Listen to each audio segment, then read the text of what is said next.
मतलब क्या ऑर्गेनिज्म, क्या इकोलॉजिकल ऑर्डर की शुरुआत ऑर्गेनिज्म से हो रही है? यस, इसीलिए तो मैंने ऑर्गेनिज्म लिखा। इंटरेक्शन तो इससे पहले भी होते हैं। एटम एटम इंटरेक्ट करके मॉलिक्यूल बनाएगा, मॉलिक्यूल इंटरेक्ट करके कंपाउंड बनाएगा, कंपाउंड इंटरेक्ट करके कॉम्प्लेक्स कंपाउंड बनाएंगे, कॉम्प्लेक्स कंपाउंड से सेल, सेल से टिश्यू, टिश्यू से ऑर्गन, ऑर्गन से ऑर्गन सिस्टम, ऑर्गन सिस्टम से ऑर्गेनिज्म बनेगा। लेकिन मैंने ऑर्गेनिज्म सबसे पहले क्यों लिखा? क्योंकि ऑर्गेनिज्म स्मॉलेस्ट लिविंग यूनिट है। ऑर्गेनिज्म स्मॉलेस्ट लिविंग यूनिट है, ये कहते ही आपके मन में ख्याल आ गया सेल तब क्या है? सेल तो हमारा स्मॉलेस्ट लिविंग यूनिट है। लेकिन अगर आपके मन में ऐसा ख्याल आता है तो फिर मैं एक और बात आपसे कहूंगा कि ऑर्गेनिज्म भी यूनिसेलुलर होता है, 5 किंगडम का प्रोटिस्टा। क्लियर है? ऑर्गेनिज्म हमारा स्मॉलेस्ट लिविंग यूनिट है। आप कहोगे नहीं सर, सेल हमारा स्मॉलेस्ट लिविंग यूनिट है, तो मैं आपसे तुरंत एक और बात कह दूंगा, ऑर्गेनिज्म भी यूनिसेलुलर होता है, 5 किंगडम का प्रोटिस्टा।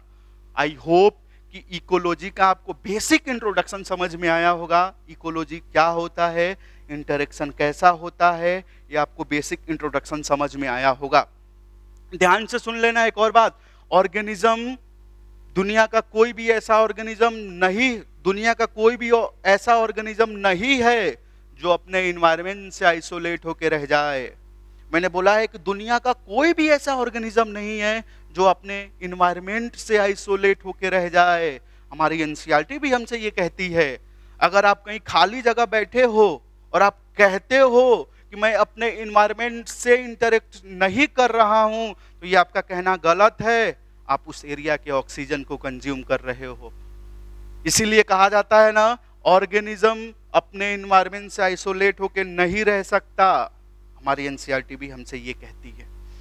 तो आज बेसिक इंट्रोडक्शन अपन लोग इकोलॉजी के बारे में समझे हैं। अगली क्लास में एक ऑर्डर के फॉर्म में इकोलॉजी को समझेंगे। Organism, population, community, biome, biosphere और इकोसिस्टम के बारे में समझेंगे।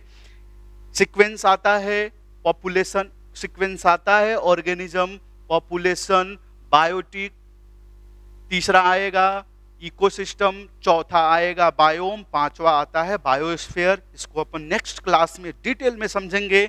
आज इकोलॉजी का बेसिक इंट्रोडक्शन था। आई होप कितना आपको समझ में आया होगा। फिर अगली क्लास में अपन ऑर्गेनिज्म से डिटेल में स्टार्ट करेंगे। Organism, population, biotic, ecosystem, biome और बायोस्फीयर के बारे में बच्चा पार्टी। क्लियर है ना? यहाँ तक सबको समझ में आया होगा। फिर नेक्स्ट क्लास में और नेक्स्ट वीडियो में अपन लोग मिलते हैं। बाय बाय, बाय बाय बेटा, बाय बाय, बाय बाय।